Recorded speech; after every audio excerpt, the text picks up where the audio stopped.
Crypto is entering a brand new era, and we're at the edge of a massive shift, and it's one of those changes you can't afford to ignore. But here's the exciting part. There are new ways to win that weren't even possible before. And I know this because I've spent years deep in the crypto space, analyzing all the patterns, tracking all the utility assets and the growth, and seeing where speculation hits its limits. In this video, I'm going to break down 6 critical factors for understanding the difference between speculation and utility in crypto, and how that knowledge can completely transform your entire strategy. Trust me, if you want a solid, actionable plan, this is where you need to start. The first and biggest thing to understand is this: utility is not speculation. Utility in crypto means that a coin or a token solves a significant real-world problem beyond just retail transactions or speculation. So take XRP for an example. For XRP to skyrocket from 50 cents to hundreds or even thousands of dollars per coin, we need to see real-world industries like banks, payment processors, and entire financial networks adopting it. This isn't about FOMO or hype. It's about companies with massive needs using the asset and its real-world usage, this utility that can drive the exponential price growth. But here's the key: utility is a long game. We don't know when it's going to reach its full potential, and this creates uncertainty, and it has huge implications for your crypto strategy. You need to be prepared to operate in a speculation environment first, and then plan for the utility phase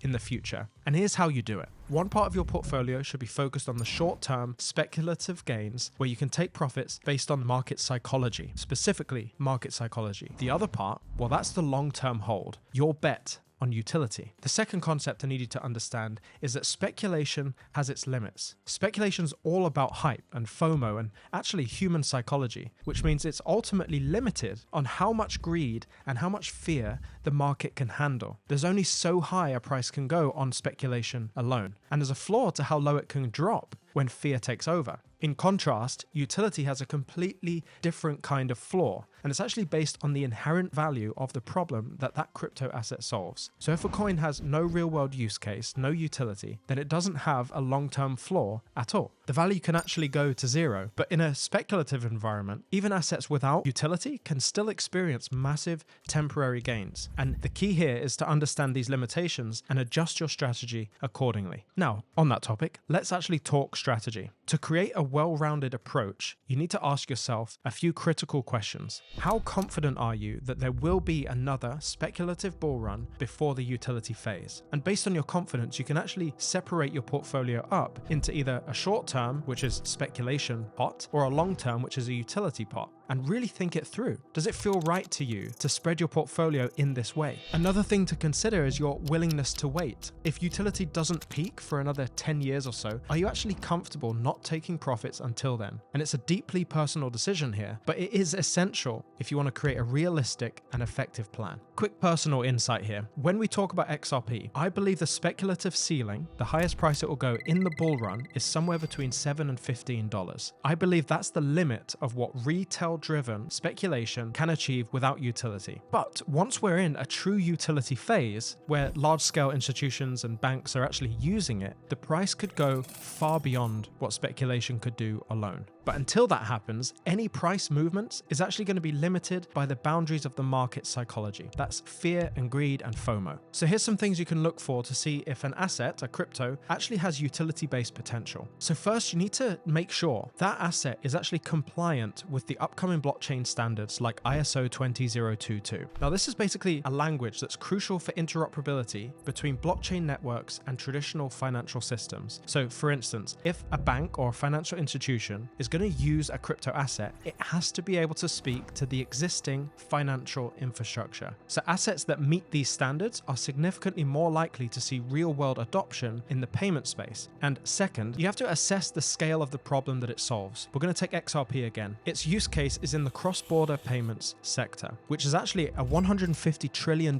market. The potential here is enormous, but you compare that to XDC, XinFin, which is basically handling trade finance and contracts and smart contracts, which was really only a $120 billion industry. The market size directly impacts potential growth in the utility phase. So in the speculation phase, prices can be really unpredictable. but once utility kicks in, the scale of the problem being solved becomes a key driver for the price appreciation. Now, here's what I want you to take away from this. If you're serious about creating realistic crypto strategies, you need to think beyond speculation. You need to recognize that speculation has its limits, and utility is basically the long game with even greater potential. So if you want a clear, actionable way to build your strategy, I've actually created what I've called a bull run breakthrough. It's a 4-part series that will walk you through exactly how to set up your crypto exit plan and make a strategy that's resilient to both speculation and utility phases. This 4-part video series is something I usually reserve for paying clients, and it covers everything that you need to know to create a plan of action that works for you right now, and it's for free. So click the link in the description to sign up for that 4-day video series, and while you're at it, you can join me on Instagram. You can follow me at lewis.w.jackson. I'm going to be doing a whole bunch of things on Instagram. I'm going to do live strategy audits and show you my day-to-day life and give you some insights. And it's a great place to ask questions and get to know me and stay updated. So if you're ready to get serious about your crypto strategy, sign up for the video series. It's absolutely free. Follow me on Instagram and let's make sure you're positioned for success,